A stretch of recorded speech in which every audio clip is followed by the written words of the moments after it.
नहमदुहु व नुसल्ली अला रसूलिल करीम। सम्मानित आशिक रसूलेरा आपनारा आमार सालाम ग्रहण करुन। अस्सलामु आलैकुम व रहमतुल्लाहि व बाराकातुहु। सम्मानित आशिक रसूलेरा माहे रमजान আমাদের দ্বার প্রান্তে চলে আসছে। হয়তো আল্লাহ দয়া করে সুযোগ করে দিলে আগামী জুমার নামাজ আমরা রোজা মুখে নিয়ে করব। রোজার জন্য সবারই প্রস্তুত থাকা উচিত। যে রোজার বিনিময়ে রাব্বুল আলামিনকে পাওয়া যায়, যে রোজার প্রতিদান রাব্বুল আলামিন, সে রোজার প্রস্তুতি নেওয়া সবার উচিত। কি বলেন? সুতরাং প্রত্যেকেই দিল মন দিয়া রোজার প্রস্তুতি নেন। কি হয় এরকম কল্পনা করেন না রোজা আমাদের জন্য একটা মুসিবত চাপাই দিয়েছে। রোজা আসলে আসছে আমাদেরকে ধুয়ে মুছে পরিষ্কার করে দেওয়ার জন্য, আমাদের গুনার কালিমাগুলোকে ধুয়ে মুছে পরিষ্কার করে দেওয়ার জন্য রোজা আসছে। সুতরাং প্রস্তুত হন সিয়াম সাধনা করার জন্য। মুসলমানদের ফেতনার শেষ নাই। অসংখ্য ফেতনার মাঝে কিভাবে যে ইসলাম ধর্মটা টিকে আছে আসলে আমি চিন্তা করে কুল কিনারা পাইতেছি না।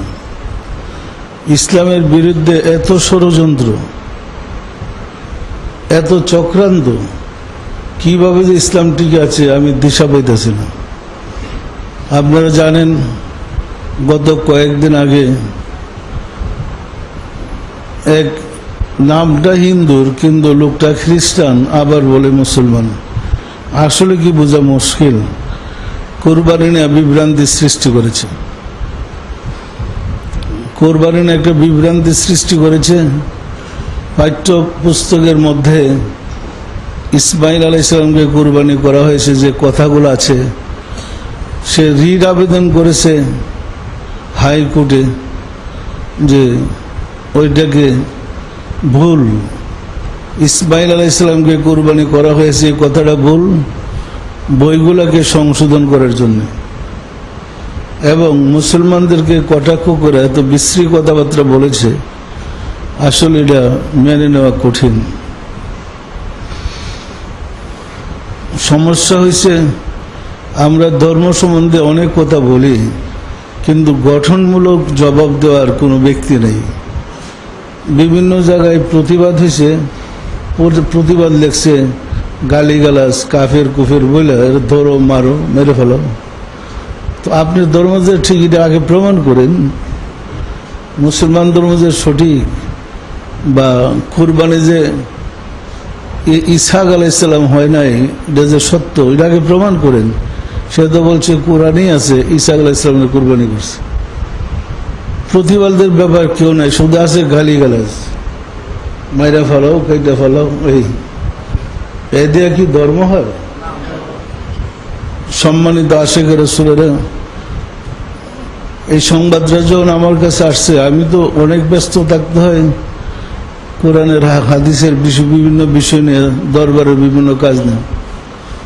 তো আমি আমাদের টিমকে বলছি আপনার প্রস্তুতি নেন, এর জবাব দিতে হবে।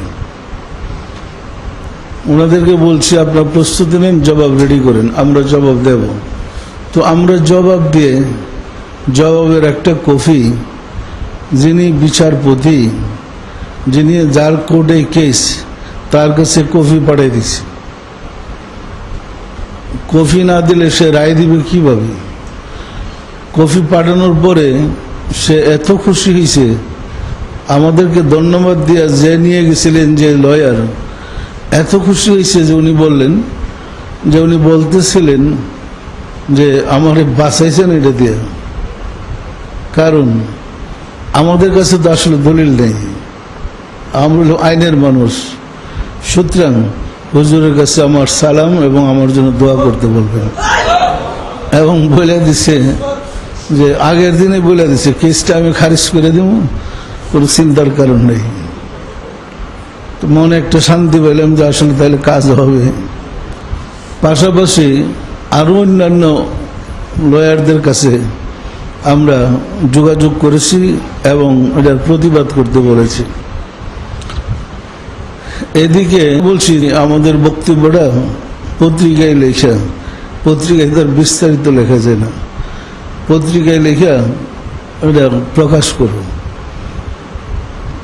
তো পত্রিকায় আমরা পাঠানোর পরে আজকে একটা যে শোনাইছে দেখছেন কি লেখছে, পাঠানোর পরে সুপ্রিম কোর্টের এক senior lawyer ABM Nurul Islam উনি টেলিফোন করে সাথে সাথে আমাদের এখানে টেলিফোন করে ধন্যবাদ দিছে, শুকরিয়া আদায় করছে।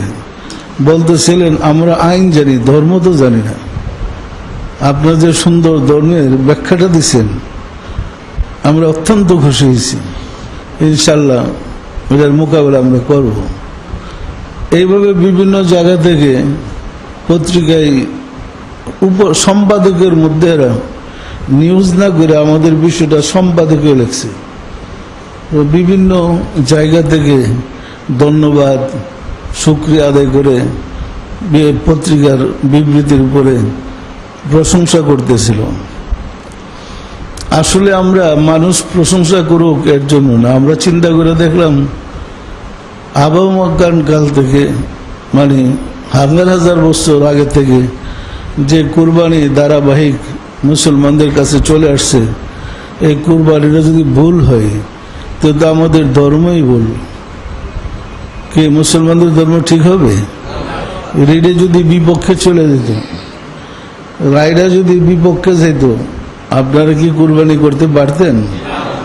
তাহলে বেআইনি হইতো, কুরবানি করলে জেলে যাওয়া লাগতো। কি যে কোর্টের আইন মানেন নাই, কিন্তু কোর্ট দলিল পাইব কোথায়?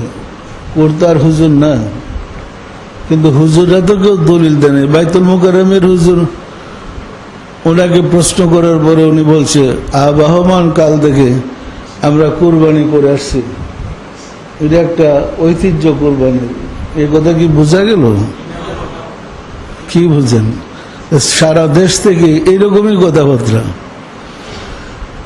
পরে আমি আমাদের হুজুরদেরকে নিয়ে বসলাম, বসে বললাম আচ্ছা বলেন, ঠিক আছে ইসহাক আলাইসাল্লাম, ইসহাক না, ইসহাক আলাইসাল্লামরা যদি কুরবানি দেওয়া হয় তো ইসমাইলুল জাবিহুল্লাহ কেন? ইসহাক জাবিহুল্লাহ নামটা আসতো। জাবিহুল্লাহ যিনি কুরবানি হয়েছেন, আল্লাহ তাকে উপাধি দিলেন জাবিহুল্লাহ। তো ইসমাইলু জাবিহুল্লাহ, ইসহাক জাবিহুল্লাহ তো না। এই নাম তো বোঝা যায় কারবারটা ওনারই কুরবানি দিচ্ছে, এটা ভিত্তিহীন। এরপর আমরা বললাম ঠিক আছে, হেরা যখন দাবি করতেছে খ্রিস্টানরা যে খ্রিস্টানদের নবীরে কুরবানি দিছে, ওরা কুরবানি পালন করে না কেন? সারা বিশ্বের তো খ্রিস্টান এক বছরও তো কুরবানি দিতে দেখে নাই। কি দেখছেন কেউ? তো ওদের নবী যে কাজটা করলো তো এরা এটা অনুসরণ করে না কেন?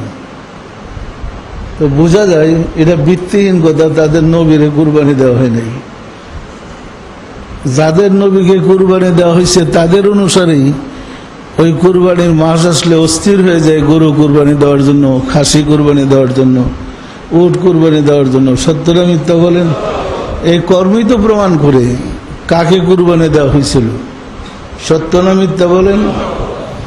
আমরা বললাম কুরবানি দেওয়া হয়েছিল মিনা বাজারে, এটার অবস্থান হলো মক্কায়।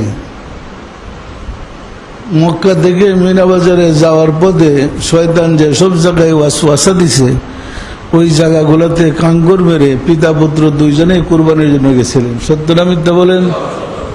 আজও তাদের অনুকরণ করার জন্য বিশ্বজুড়ে মুসলমানেরা মিনা বাজারে গিয়ে কুরবানি দেয়, দেয় না? দেয় না? হেরেম শরীফে কুরবানি দেয় না, কুরবানি মদিনায় গিয়ে দেয় না। কোথায় দেয়? যেখানে ইসমাইল আলাইহিস সালামকে কুরবানি করা হয়েছিল ওই জায়গায়। সত্য না মিথ্যা বলেন?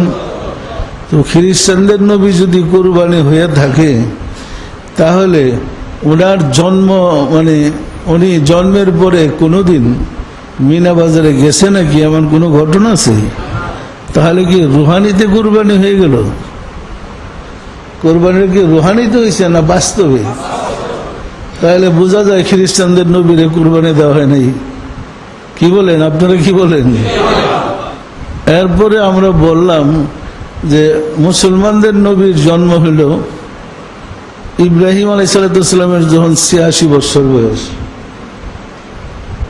আর খ্রিস্টানদের নবীর জন্ম হইল যখন নাকি লূত আলাইহিস সালামের অবৈধ সম্প্রদায়কে ধ্বংস করার জন্যে আল্লাহ ৪ জন ফেরেশতা আজরাইল, জিবরাইল, মিকাইল, ইসরাফিলকে পাঠিয়েছিলেন যে লূতের অবৈধ সম্প্রদায়কে ধ্বংস করে দাও। তো ওনারা মেহমান হিসাবে লূত আলাইহিস সালামের বাসায় গেছিলেন, মানে ৪ জন যুবকের বেশে। প্রথম পরিচয় দেয় নাই। লূত আলাইহিস সালাম গিয়া গরু জবাই করে বোনা করছে, মেহমানদারি করবে। কাছে গেছে বলে মেহমানদারি করার জন্য বোনা গরু নিয়ে, আমরা তো খাবো না, আমরা তো মানুষ না। কি আপনারা? আমরা ফেরেশতা, আমরা আসছি আপনার অবৈধ সম্প্রদায়কে ধ্বংস করে দেওয়ার জন্য। অবৈধ সম্প্রদায়কে ধ্বংস করে দিয়ে যাওয়ার পথে ওনারা হযরত ইব্রাহিম আলাইহিস সালামের সাথে, ওই জায়গাটার নাম হইল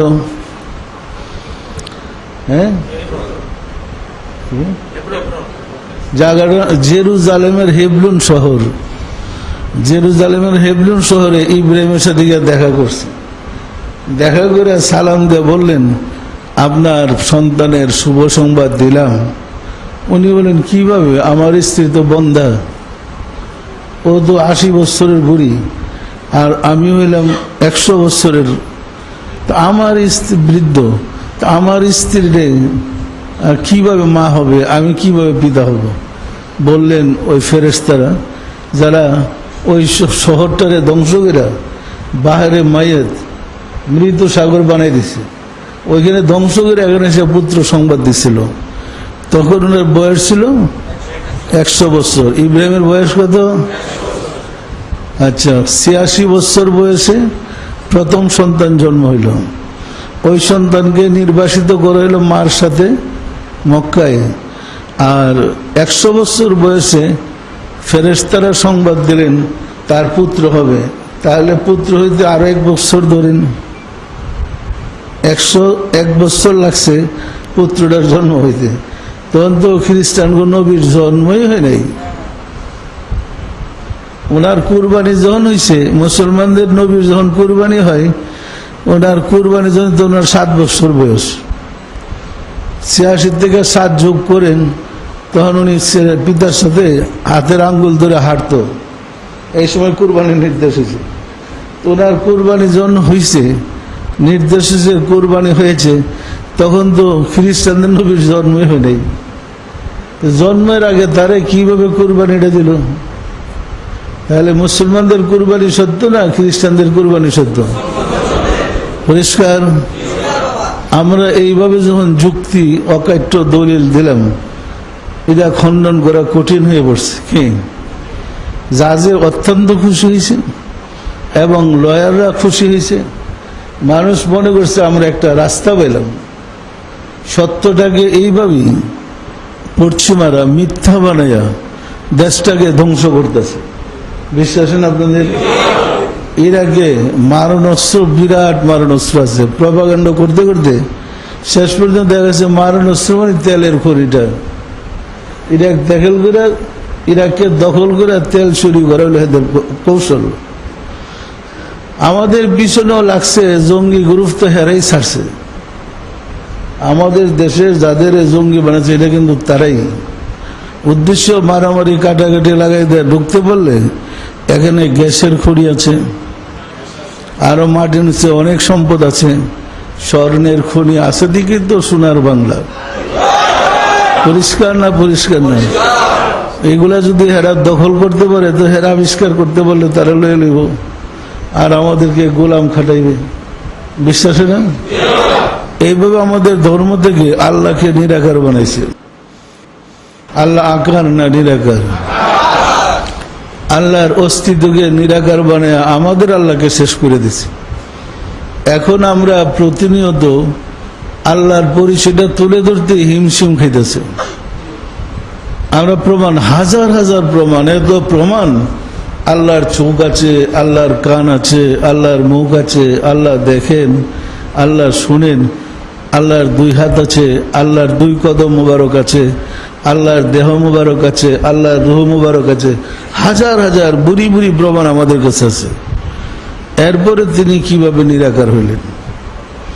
আমরা কিন্তু আল্লাহকে নিরাকার জানি, কি বলেন? মুসলমানরা সারা বিশ্বের কি বলে? আল্লাহ নিরাকার।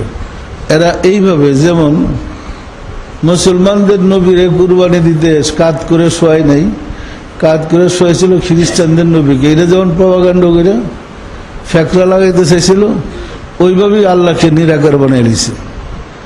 শত শত বৎসরের প্রচেষ্টায় এরা আল্লাহকে নিরাকার বানাই ছাড়ছে। এখন সারা দুনিয়ার মুসলমানরাও জানে আল্লাহ নিরাকার, মাইনা নিছে তো, বিশ্বাস করে আল্লাহ নিরাকার। এখন এই নিরাকারকে সরানো যে কত কঠিন আল্লাহই ভালো জানে। আমাদের কাছে প্রচুর দলিল আছে আল্লাহ নিরাকার নন, তিনি আকার, তার সব কিছু আছে। বিশ্বাস করেন আপনারা? ওরা চেষ্টা করেছে রাসূলকে গরিব বানাইতে, এই পশ্চিমারাই রাসূলকে গরিব বানাইতে চেষ্টা করে এই গরিব সবার ভিতরে ঢুকাই দিছে। রাসূল 70 তালিওয়ালা ছিল, ইহুদির খেজুরের বাগানে না খাইয়া পানি ডালতেন, এক বালতি পানি আর 2টা খেজুর পাইতেন ইত্যাদি দিয়া ঢুকাইয়া রাসূলকে গরিব বানাই ছাড়ছে। রাসূলকে 70 তালিওয়ালা বানাইছে। আমরা যখন এইবারও আমরা টেলিভিশনে দেখেছি যে রাসূলের জরির জামা, যে জামাটার মূল্য রাসূল নিজে 27টা উটের বিনিময়ে মূল্য দিয়া একটা জামা বানাইছে। আমাদের দেশে একটা উটের দাম 2 লক্ষ টাকা। আমাদের খামারে উট আছে, একটা উট 2 লাখ টাকা দাম বলতেছে। যদি এইরকম 27টা উটের বিনিময়ে একটা জামা রাসূল বানাইছে, এটা কি 70 তালিওয়ালা? এটা কি বলে করেন 70 তালিওয়ালা ছিল? এইসব মিথ্যা কথা বলে মুসলমানদের রাসূলদের গরিব 70 তালিওয়ালা, ওই কি জানে বলতো, আব্দুল্লাহর জীর্ণ কুটিরে। আর এই চোখের সামনে হজ করতে গিয়ে দেখতেছে 2 তলা বিল্ডিংটা চকচক করতেছে, 2 তলা বিল্ডিং, যে ঘরে রাসূল জন্ম হয়েছিলেন। আমাদেরকে শিখাইতেছে আব্দুল্লাহর জীর্ণ কুটিরে, 2 তলা বিল্ডিং জীর্ণ কুটির হয়ে গেল। তারপরে মুসলমানরা বিশ্বাস করতেছে, মিলাদ পরে রাসূলকে খুব মানে, কিন্তু আব্দুল্লাহর জীর্ণ কুটিরে 2 তলা বিল্ডিং কি হেদের কাছে জীর্ণ কুটির হয়ে গেল? এটা খণ্ডন করে যখন আমি প্রমাণ করতেছি তখন ঝড় শুরু হয়ে গেছে। কিন্তু আমরা কি সত্যটাকে প্রমাণ করব না? সত্যকে মিথ্যা দিয়ে ঢেকে দেব? তাহলে আমাদের প্রতিবাদ করা লাগবে। রাসূলের বিরুদ্ধে, কোরআনের বিরুদ্ধে কথা বললে আমরা জবাব দেব। আমরা কোনো রাজনৈতিক দল নই, রাজনীতি আমরা করি না, আমরা ধর্মনীতি করি। যেহেতু ধর্ম করি, রাসূলের ধর্মের বিপক্ষে কথা বললে একজন মুসলমান হিসেবে আমরা জবাব দিতে প্রস্তুত। এবং যত দলিলের প্রয়োজন সব দলিল আমাদের কাছে আছে। আমাদের ধর্মের সত্যতার যত দলিলের প্রয়োজন আমাদের কাছে সব দলিল মজুদ আছে। পরিষ্কার না? পরিষ্কার না? সম্মানিত আশিকে রাসূলেরা, আমরা যদি দলিল প্রমাণ দিয়ে কেসটাকে, রিটটাকে খণ্ডন করতে না পারতাম, এদের দাবিটাকে খণ্ডন করতে না পারতাম, কুরবানি কিন্তু আমাদের বন্ধ হয়ে যেত। এটা কিন্তু বিরাট একটা ফিতনা, কি বলেন? হাইকোর্টে রিট করে ফেলাইছে কুরবানি বন্ধের জন্য। সহজ ব্যাপার না এটা, কি বলেন? সুতরাং এইভাবে রাসূলও গরিব বানিয়ে আসছে, আল্লাহকে নিরাকার বানিয়ে আসছে। আমরা আবার চেষ্টা করব ওই গরিব আর নিরাকার খণ্ডন করে আল্লাহর স্বরূপটা বিস্তারিত প্রকাশ করতে। কি পারবেন? পারবেন না? পারবেন না? এই সত্য প্রকাশ করতে গেলে জর্জাপটা আসবেই। এই দেশে মিলাদ শিরিক বেদাত ছিল, আপনারা জানেন। মিলাদ পড়লেও ক্যাম করব না, মিলাদ নাজায়েজ। দেখেন একটা সম্প্রদায় শিরিক বেদাত প্রতিরোধ কমিটি করছে, নাম হলো শিরিক বেদাত প্রতিরোধ কমিটি। এরা কি প্রতিরোধ করে? মিলাদের বিরুদ্ধে জিহাদ করে। এরা বলে মিলাদ শিরিক আর বেদাত, সুতরাং শিরিক বেদাত প্রতিরোধ কমিটি বানাইছে। ইমান আকিদা সংরক্ষণ কমিটি। আচ্ছা, কমিটি করে মানুষ কি ইমানদার হয়? কমিটি কি ইমান রাখতে পারে? এই নির্বুধগুলার মাথায় ঘিলু আছে? এই নির্বুধগুলার মাথায় কোনো ঘিলু আছে? ঘিলু দেখতে ইমান আকিদা সংরক্ষণ কমিটি। ইমান আকিদা কিভাবে সংরক্ষণ করে কমিটিতে? ইমান তাকে কলবে। মানুষের ইমান কি কমিটির ভিতরে? ইমান কই থাকে বলেন তো? তো কলবের ইমান রে ইমান আকিদা সংরক্ষণ কমিটি কিভাবে রক্ষা করবে? এই দেখেন অবস্থাটা কি। এরা নিজেরাই বুঝে না এই নির্বুধ গুলা হেদের অবস্থানটা কোথায়। পরিষ্কার না? পরিষ্কার না? সম্মানিত আশিক রাসূল। সুতরাং ধর্মের বিষয়টা হচ্ছে আপনি আগে ধর্ম জানেন, ধর্মকে জানেন, জানার পরে মানেন। না জানা ধর্ম পালন করতে বলা হয় নাই, ধর্ম জানার পরে পালন করতে বলছে। যে ধর্ম জানে না তার আবার ধর্ম কি? সুতরাং উপরে ব্যানার লাগাইয়া একটার পর একটা ব্যানার পাল্টাইয়া বিভিন্ন নাম দিয়া স্লোগান দিলে ধার্মিক হয়ে যায় না। ধর্মের বিষয়টা হলো কলবের মধ্যে। ধর্মের মাপকাঠি হলো মানুষের কাল্ব। আপনার কাল্বই আপনাকে স্বীকৃতি দিবে আপনি কতটুকু হক পথে আছেন, কতটুকু না হক পথে আছেন। সুতরাং আদিম কাল থেকে, অর্থাৎ কমপক্ষে যদি ধরেন তাই তো প্রায় ১৫০০ বছর হয়েছে। ইসলামের বয়স কত বছর? ১৫০০ না, ইব্রাহিম থেকে ইসলাম শুরু হয়েছে। মুসলমানদের আদি পিতা কে? কমপক্ষে ৪০০০ বছর, না কিছু বেশি হইতে পারে, এগুলির সংখ্যাটা আমার মনে নাই। তো ইব্রাহিম আলাইহিস সালামকে মুসলিম জাতির আদি পিতা বলা হয়েছে। মুসলিম জাতির আদি পিতাকে, মানব জাতির আদি পিতাকে আদম আলাইহিস সালাম। মানব জাতির আদি পিতাকে আদম থেকে হিন্দু, বুদ্ধ, খ্রিস্টান, ইহুদি, নাসারা, যত ধর্ম আছে, যত অধর্ম আছে, যত মানুষ আছে, সবার আদি পিতা আদম আলাইহিস সালাম। আর মুসলমানদের আদি পিতাকে হযরত ইব্রাহিম আলাইহিস সালাম। মিল্লাতা আবিকুম ইব্রাহিম, মুসলিম জাতির আদি পিতা ইব্রাহিম আলাইহিস সালাম। ওয়া সাম্মাকুমুল মুসলিমিন, ওনার অনুসারীদেরকে মুসলমান বলা হয়। তো ইব্রাহিম আলাইহিস সালামকে মুসলমান ছিলেন? ছিলেন না? ছিলেন না? দেখেন ওই চক্রান্তকারীরাই আমাদের একটা শ্রেণীর ভিতরে ঢুকাই দিছে, রাসূলের আব্বা তো মুসলমান ছিল না, রাসূলের আম্মা তো মুসলমান ছিল না বলে। কিন্তু রাসূলের আব্বা মুসলমান ছিলেন না, রাসূলের আম্মাও মুসলমান ছিলেন না। ওনারা ইব্রাহিম আলাইহিস সালামের ধর্মের অনুসারী ছিলেন। তো ওনাদেরকে কি বলবো? মুসলমান না? মুসলমান না? মুসলমান না? মুসলমানদের আদি পিতা যদি ইব্রাহিম আলাইহিস সালাম হয়, তো ইব্রাহিমের ধর্মের অনুসারী যারা ছিলেন তাদেরকে কি বলবো? পরিষ্কার না? পরিষ্কার না? সুতরাং দেখেন এখনো এই ওই পশ্চিমা বান্দরদের তাড়নায় পড়ে এখনো মুসলমানরা রাসূলের আব্বা আম্মার জন্য দোয়া করে না। দোয়া করে? বড় বড় মজলিসে যান, আপনারা নিজেরই জিজ্ঞেস করেন মুনাজাতের সময় কোনোদিন রাসূলের আব্বা আম্মার দোয়া করছেন কিনা? করে না, কারণ মুসলমানই না। রাসূলের আব্বা আম্মা মুসলমানই না, আর আমি বড় মুসলমানও? কিরকম উত্তম মুসলমান করে দেখেন। সুতরাং ধর্ম না জানার কারণে বিভ্রান্তি সৃষ্টি হয়েছে। আমরা যদি সঠিক ধর্ম জানতাম, কোরআনের ব্যাখ্যা বিশ্লেষণ বুঝতাম, তাহলে আমাদের এই অধঃপতন হইত না। অধঃপতনের মূল কারণ আল্লাহর অলি বন্ধুদের পথ আমরা ছেড়ে দিয়েছি, আল্লাহ অলি বন্ধুদের রাস্তা হারিয়ে ফেলেছি, আমরা স্বেচ্ছাচারী হয়েছি, আমরা নিজেরে অনেক জানি মনে করি, অথচ সবচেয়ে বেশি জাননেওয়ালা শয়তানে পরিণত হয়েছে। বিশ্বাস না? না?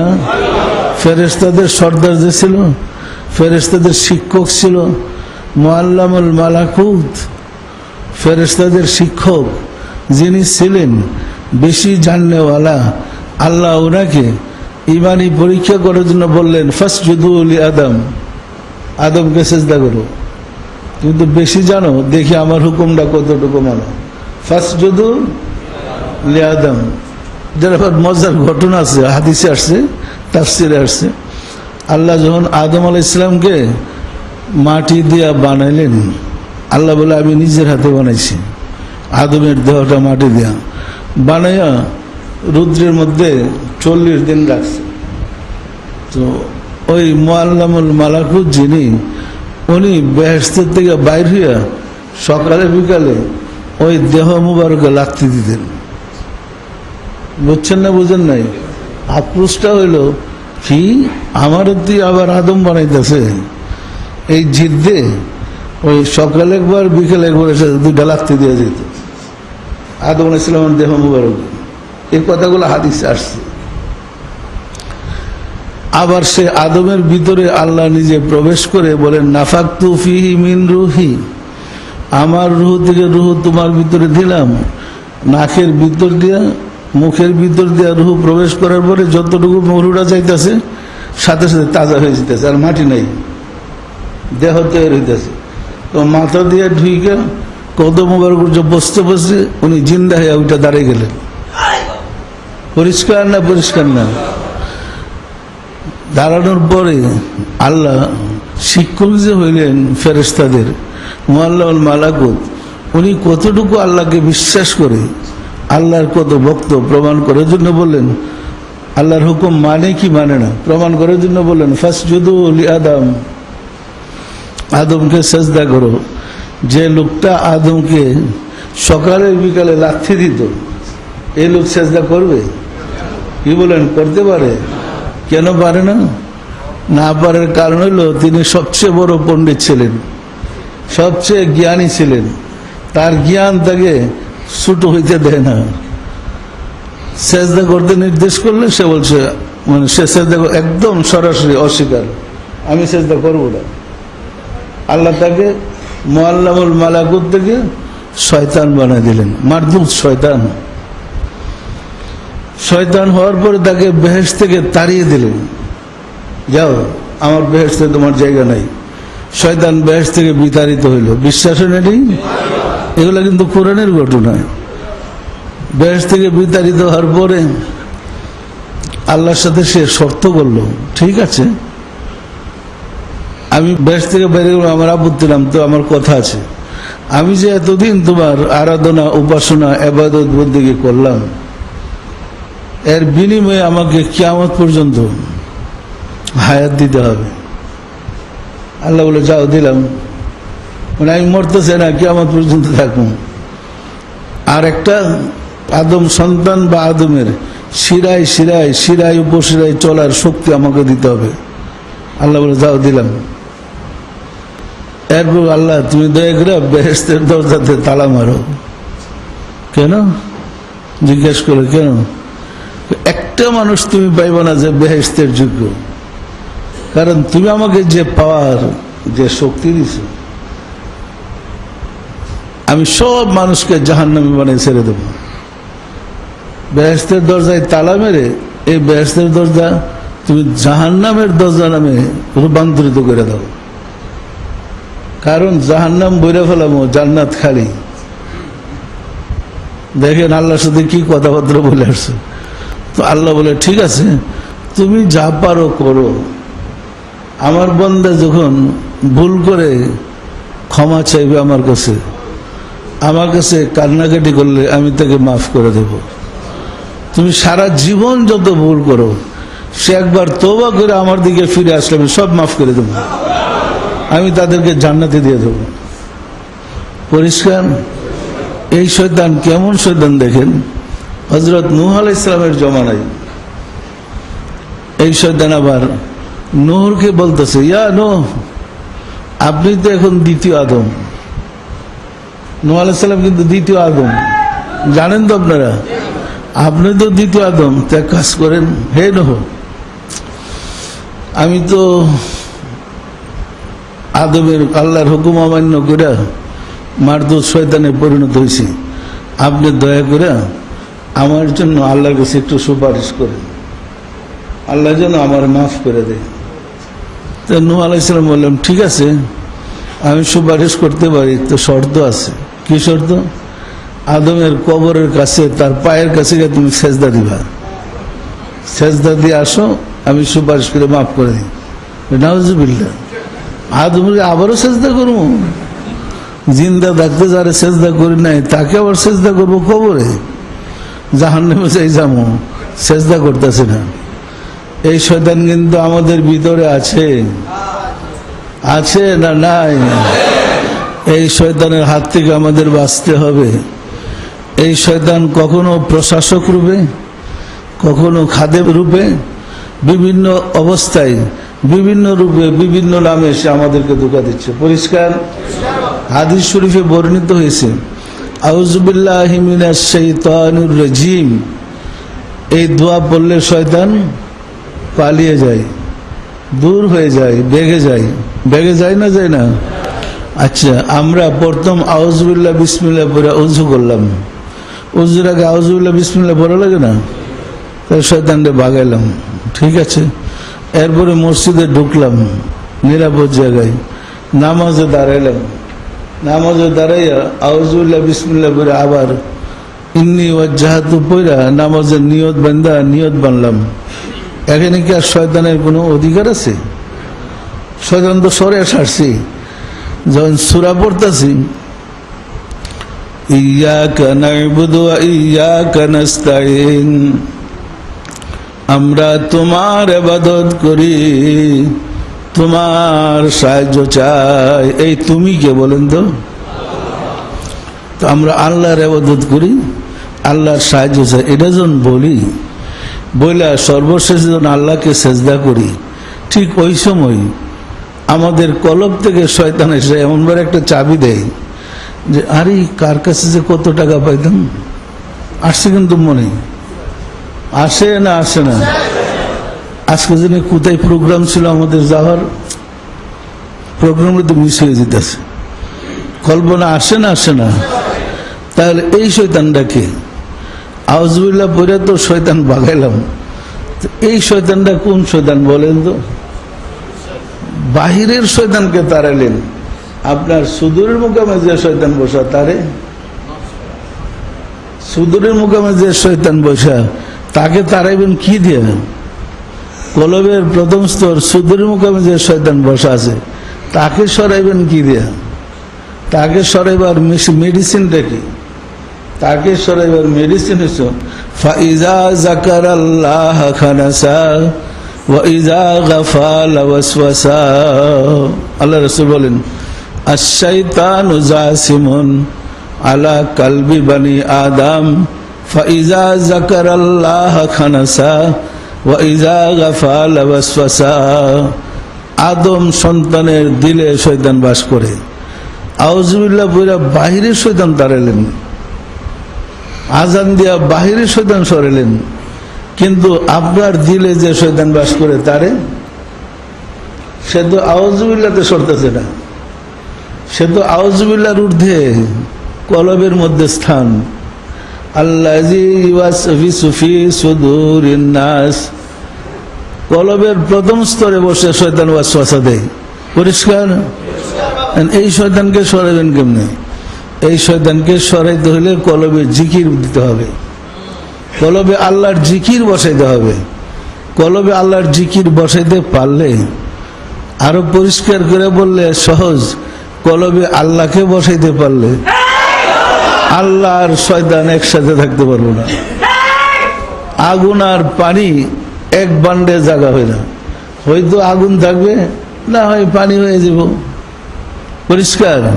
সুতরাং কলবে আল্লাহকে বসান, যদি আল্লাহকে কষ্ট করে বসাইতে পারেন, শয়তানের সাথে আল্লাহ মোকাবিলা করার জন্য যথেষ্ট।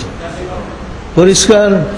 সুতরাং কলব থেকে শয়তানকে তাড়ানোর মেডিসিন আল্লাহর জিকির।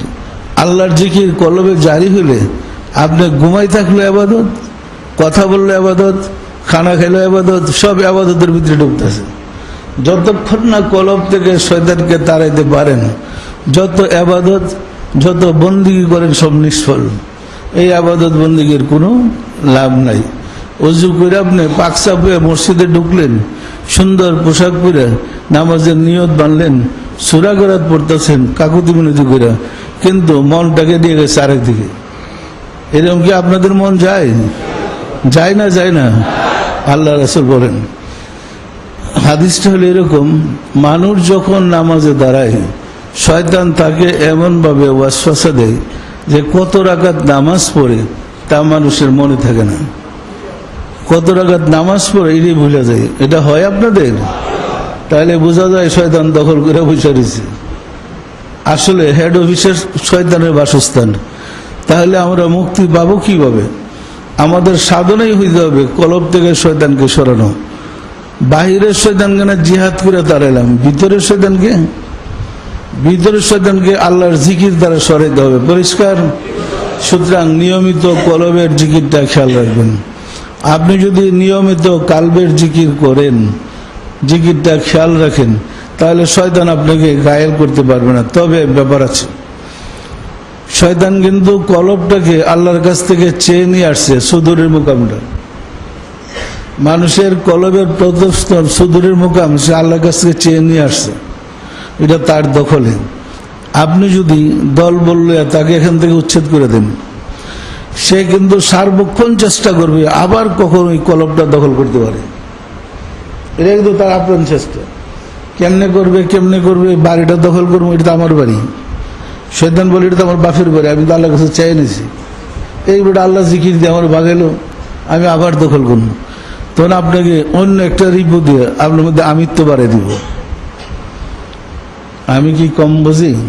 এতদিন হচ্ছে তরিকা নিচ্ছি, আমি কম বুঝি? এই যে আমিত্ব আসলো শয়তান সুযোগ পেয়েছে, খপ করে আবার দখল করে লিখবে। পরিষ্কার না? পরিষ্কার না? অন্য একটা রিপু দিয়ে আপনাকে একটা পাপের কাজ করাবে, করার সাথে সাথে সে বাড়িটা দখল করে নেবে। সুতরাং সতর্ক থাকতে হবে। আমরা যারা তরিকা গ্রহণ করেছি, আমরা যারা সাধনা করি, আমাদেরকে সাধক বলে, আমাদেরকে আশিকে রাসূল বলে। আমাদের চরিত্রের যে দোষ ত্রুটি আছে, সবাই সচেষ্ট হন এই দোষগুলো ধুয়ে মুছে পরিষ্কার করে দিতে। আমরা প্রত্যেকেই জামা কাপড় ব্যবহার করি না? কিন্তু জামা কাপড়টা ময়লা হইলে সাবান দিয়া ধুইয়া পরিষ্কার করে নিতে হয়। পরিষ্কার করে নিলে ওই জামা কাপড়ই আমরা আবার ব্যবহার করতেছি। তো আমাদের মাঝে, আমাদের কলবের মাঝে যেহেতু শয়তান আছে, ওইটা প্রতিদিন আমরা 5 বার ধুইতে হবে। এই কলবটাকে 5 বার ধুইতে হবে। সেটা হলো 5 ওয়াক্ত নামাজের যে ফায়েজ, মুরাকাবায় দিল মিশাইয়া, মুর্শিদের দিলের সাথে দিল মিশাইয়া, রাসূলের দিলের সাথে দিল মিশাইয়া আল্লাহর কাছ থেকে ফায়েজ ভিক্ষা নিয়ে ওই ফায়েজ রাসূলের দিল, মুর্শিদের দিল হইয়া আমাদের দিলে পড়ে আবার কলবকে দুইয়া মুচ্ছা পরিষ্কার করে দিতেছে। একটা জামা যদি আপনি দৈনিক 5 বার সাবান দিয়া দুইয়া পরিষ্কার করেন, এই জামাটার মধ্যে কি আর ময়লা লাগবে? ময়লা থাকতে পারে? আমরা 5 ওয়াক্ত নামাজের পরে ফায়েজের দ্বারা কলবটাকে দুইয়া মুচ্ছা পরিষ্কার করলে আমাদের কলব কি অপবিত্র থাকতে পারে? শয়তানের ওয়াসওয়াসা কোনো কাজ করতে পারে? সুতরাং নিয়মিত ওজিফার আমল করেন। প্রতিটা আমলই আপনাদেরকে আল্লাহর কাছে পৌঁছাইতে সাহায্য করবে। পরিষ্কার? তাহলে আমাদের আমলকে শুদ্ধ করতে হবে, আমাদের চরিত্রকে সুন্দর করতে হবে। আমাদের চরিত্রে কার কি দোষ আছে আমরা কিন্তু জানি। একজনের অনেক রাগ, বউয়ের সাথে একটু মন কষাকষি হয়েছে, ঘরের পাতিল বদল ভেঙে সাফসুফ করে হয়েছে। জিদ এরকম করে, কিন্তু আমাদের মধ্যে আছে এই হুজুররা কি বাসন বুসন ভেঙে সাফ করে নিয়েছে, পরে কিন্তু আবার ওনারই বাজার দিয়ে এগুলো কিনে আনতে হয়। কেমন লাগে? বাংলেন যে এখন কেমন, পয়সা তো আপনারই। সুতরাং আমরা রাগটারে যদি কন্ট্রোল করতে পারি, তাহলে আর বাসন ভাঙা লাগবো না। কি? পরিষ্কার? এবং রাগটা ছেতলে নিজের মেজাজ মোজার যে একটা অবস্থা হয়, শরীর কিন্তু ক্লান্ত হয়ে পড়ে, হয় না? ক্লান্ত হয়ে পড়ে। কিন্তু আপনার রাগটাকে যদি আপনি হজম করতে পারেন, কন্ট্রোল করতে পারেন, এই পরিশ্রমটা আপনার লাগবে না। আমাদের মাঝে হিংসা আছে। প্রতিবেশীর যদি ভালো কাজ দেখি, হিংসায় জ্বলতে থাকি, অস্থির হয়ে যায়। কি হয় না? যদি আমি হিংসাকে কন্ট্রোল করতে পারি, প্রতিবেশীর ভালো হয়েছে, ভালো আমার কি, তো এই কষ্টটা কিন্তু আমার আত্মা পাবে না হয় এই রিপুর কারণে আমাদের আত্মাগুলো কলুষিত হচ্ছে, কষ্ট পাইতেছে। পরিষ্কার না? সুতরাং সবসময় সচেষ্ট হন রিপুগুলাকে বসে আনতে, এবং সাবান দিয়া যেমন কাপড় ধুইয়া পরিষ্কার করেন, আপনার কলবটাকে প্রতিদিন 5 বার 5 ওয়াক্ত ফায়েজের দ্বারা, আরো এক ওয়াক্ত আছে রহমতের ফায়েজ, 6 ওয়াক্ত ফায়েজের দ্বারা ধুইয়া মুচ্ছা পরিষ্কার করেন, তাহলে আপনি কিন্তু মুমিনে পরিণত হয়ে যাবেন। আপনার মাঝে আল্লাহর বাসস্থান হবে। আর একটু আগে গিয়ে বললে আপনার কলবই আল্লাহর আরশ হবে, কারণ আল্লাহ আপনার কলবই বসবে এবং কলবে বসে আপনাকে চালাবে। যদি আপনার কলবে বসে আল্লাহ আপনাকে চালায়, আপনার সাথে কথা বলবে না? এই কথাটাকে ওহী বলে। রাসূলের সাথে যে কথাগুলো বলছে, এগুলোকে ওহী বলছে। পরিষ্কার? রাসূলের সাথে আল্লাহ যে কথাবার্তা বলছেন, এগুলোকে ওহী বলে। সুতরাং আপনার কাছে বসে আপনার সাথে কথা বলবে, ওইটাকে ওহী বলবে। সুতরাং আপনার যাবতীয় কর্ম, যাবতীয় কাজে সর্বত্রে দয়া করে তিনি আপনাকে সাহায্য করবেন। আমরা আল্লাহর সাহায্য পেতে চাই না? যদি চাই, আমাদের দোষগুলা দূর করতে হবে। দোষগুলা দূর করে আমাদের ভিতরে আল্লাহর এক টুকরা নূর আছে, ওইটাকে আল্লাহ জপ করতে করতে জাগ্রত করতে হবে। নূরটাকে জাগ্রত করতে পারলেই আমরা সফল কাম। পরিষ্কার?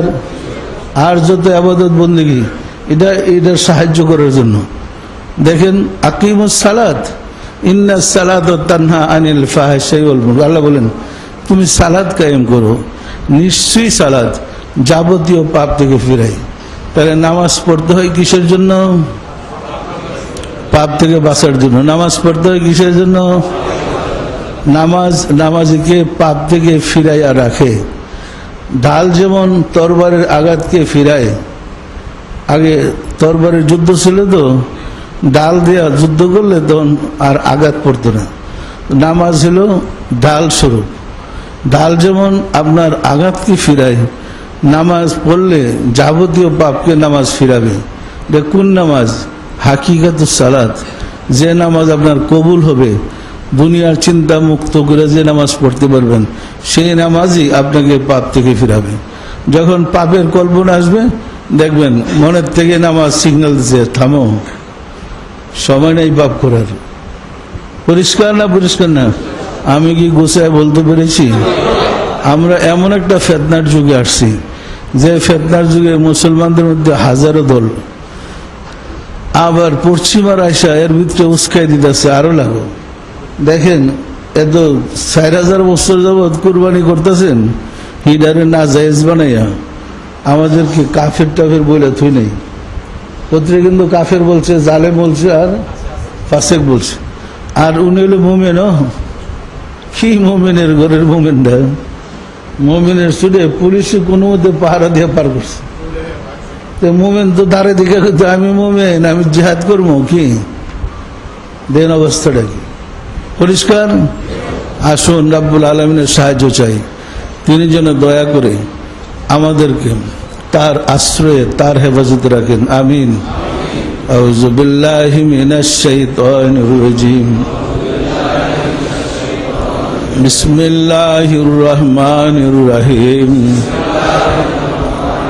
আস্তাগফিরুল্লাহ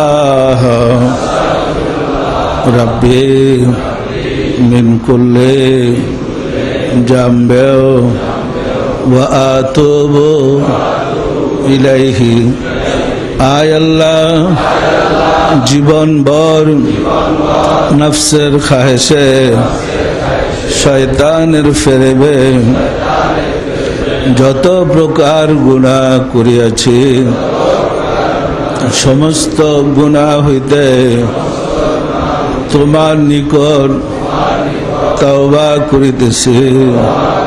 আয় আল্লাহ, দয়া করিয়া আমার তওবা কবুল করো। আমার গুনাহ মাফ করো।